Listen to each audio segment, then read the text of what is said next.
Welcome to Going in Grace, a podcast where we go beyond simply understanding God's Word.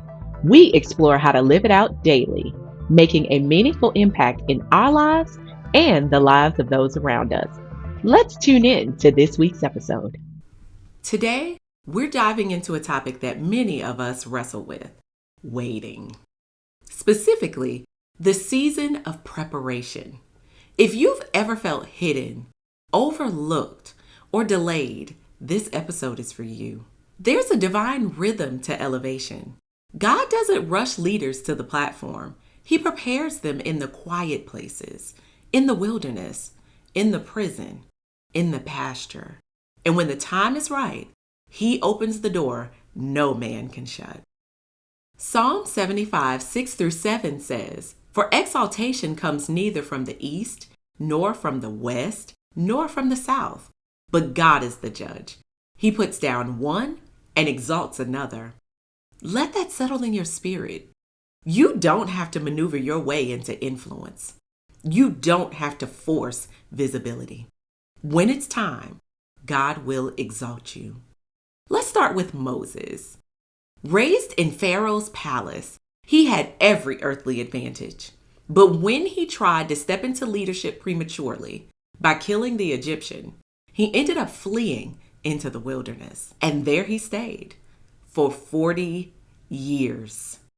Exodus 3:1 says, "Now Moses was tending the flock of Jethro, his father-in-law. From prince to shepherd, from palace to pasture." But it was in that quiet, hidden place that God shaped Moses into the deliverer Israel needed. His leadership wasn't forged in luxury. It was refined in obscurity. Joseph had dreams of greatness, but his journey was anything but glamorous. Betrayed by his brothers, sold into slavery, falsely accused, and thrown into prison. Genesis 39:20 says, "Then Joseph's master took him and put him into the prison, a place where the king's prisoners were confined. And he was there in the prison." Yet even there, God was with him.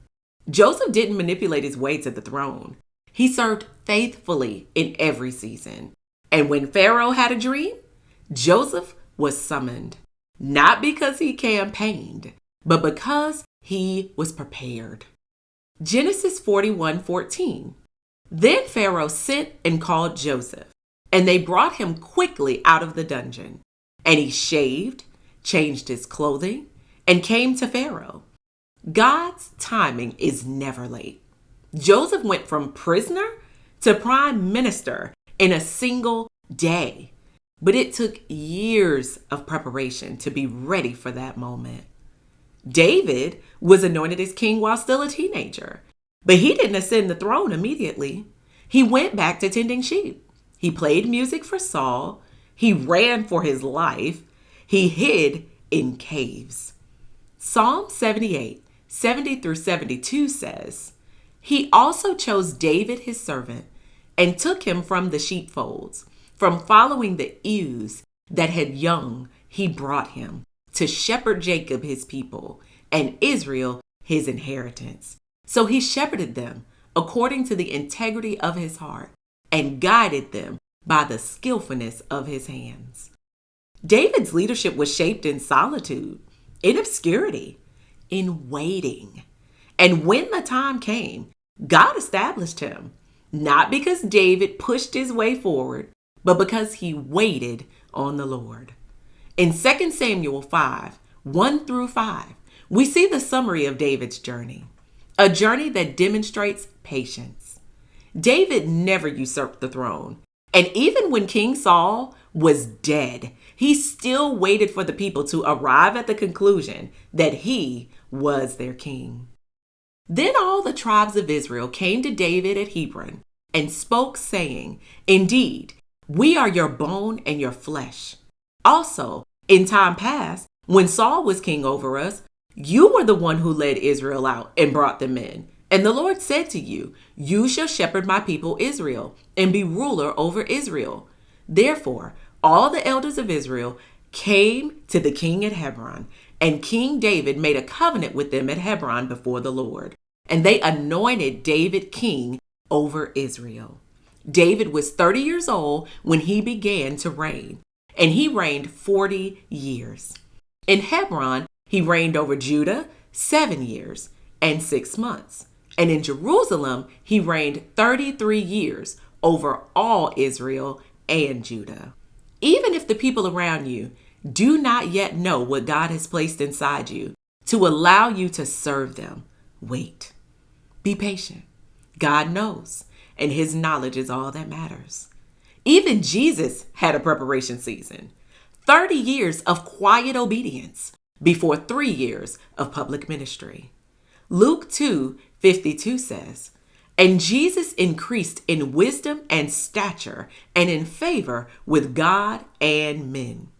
If the Son of God embraced preparation, how much more should we? So what does this mean for you? It means you don't have to rush. You don't have to scheme. You don't have to fear being forgotten. You don't have to lobby to be in certain rooms. You don't have to fight to be noticed by just the right mentor. God himself will orchestrate a plan vastly greater and more beautiful than yours. Isaiah 40:31 says, "But those who wait on the Lord shall renew their strength.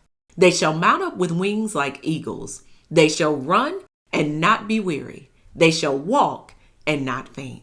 God sees you. He's preparing you. And when the time is right, he will exalt you. Your job is to be faithful, to steward the pasture, to serve in the prison, to worship in the wilderness, because those places are not punishment, they're preparation. So today I challenge you, embrace your preparation season. Don't despise it. Don't rush it. Let God do the deep work, because when he opens the door, you'll walk through it with integrity, wisdom, and grace.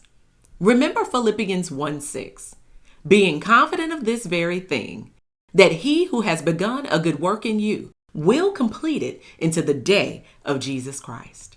You're not behind. You're being built. Stop watching the clock. God's got you. Thanks for joining me today. If this encouraged you, share it with someone who's in the waiting room of purpose.